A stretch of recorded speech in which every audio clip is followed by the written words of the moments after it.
जो हर मानव के जीवन में है। अरे मानव छोड़ो, हमारे प्रभु श्री कृष्ण जी भी इनसे नहीं बच पाए। सारी गाथा सुनाने के लिए मेरा ये जीवन भी कम पड़ जाएगा और आपका सुनने के लिए।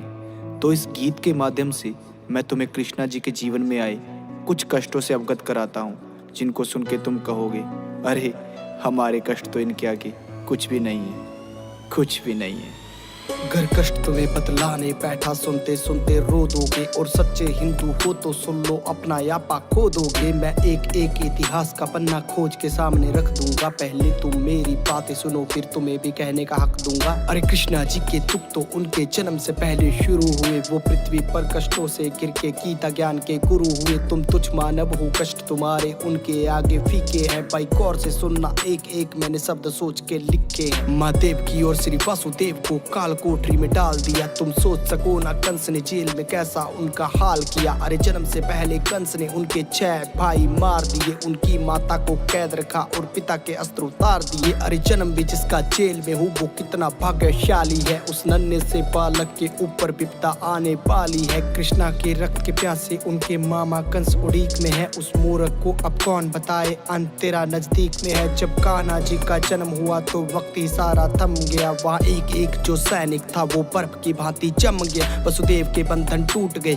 वो सच थे गोकुल जाने को। उनकी माता के पास समय ना एक भी आंसू बहाने को। माता कान्हा को पास में रखती, कंस के हाथों मर जाते। पर गोकुल छोड़ के आने के लिए पिता के हाथ भी डर जाते। पर उनको मन समझाना पड़ा, कृष्णा को छोड़ के आना पड़ा। अभी जी भर के माँ देख न पाई, पुत्र को दूर ले जाना पड़ा। कान्हा को मरवाने के लिए माया जाल बिछाया था। कभी पूतना थी आई तो कभी बकासुर भी आया था।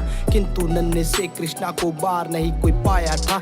नागकालिया को यमुना से कृष्णा ने भगाया था। गोवर्धन पर्वत की पूजा की तो इंद्र रूठ गए। उसने आके अहंकार में रौद्र रूप दिखाया था। मूसलाधार वर्षा करके सब पे कहर बिठाया था। इंद्र के प्रकोप से फिर कान्हा ने बचाया था। जिस माँ ने जन्म दिया उससे बालपन में दूर हुए। जिसने पाला पोसा उसको छोड़ने पर मजबूर हुए। प्रेम राधा को किया तो उनसे प्यार ना हो पाया। प्रभु के मन में जो था कोई भी समझ न पाया। 14 साल कैद में थे, माता पिता को छुड़ाया। और रोते रोते उनको अपने गले से लगाया। सुदामा मिलने उनको आया, द्वारपालों ने भगाया। उसने खुद को श्री कृष्णा जी का मित्र बताया। सब हंसने लगे उन पे और मजाक भी उड़ाया। कान्हा दौड़े आए, उनको अपने गले से लगाया। और परम मित्र होने का प्रमाण भी दिखाया। उनके चरणों को खुद धोया, उनके पैरों को दबाया। अपने हाथों से सुदामा जी को भोजन भी कराया। उनकी टूटी फूटी झोपड़ी को महल बनाया। उनकी टूटी फूटी झोपड़ी को महल बनाया। हाथों से सुदामा जी को भोजन भी कराया। 16,000 कन्या कैद में थी, उनको था छुड़ाया। नरकासुर को भी मारा, सबको उनके घर पहुंचाया। इतने साल किसके साथ में थी, सबने प्रश्न उठाया। और किसी भी कन्या को ना था किसी ने अपनाया। तब दुखी होके लौटी कन्या कृष्णा जी के पास। बोली, प्रभु हमको जिंदा रख लो, तुम हो अंतिम आस। सबके मान को बचाने खातिर उनसे प्यार रचाया। और द्वारका में लाए अधिकार भी दिलाया। द्रौपदी की लाज रखी, उसके मान को बचाया। भरी सभा में हो रहे वस्त्र हरण से बचाया। फिर स्त्री मर्यादा खातिर धर्म युद्ध रचाया। अर्जुन हुए जो भयभीत, उसको गीता ज्ञान सुनाया। तब जाके उसको अपना यथा रूप भी दिखाया।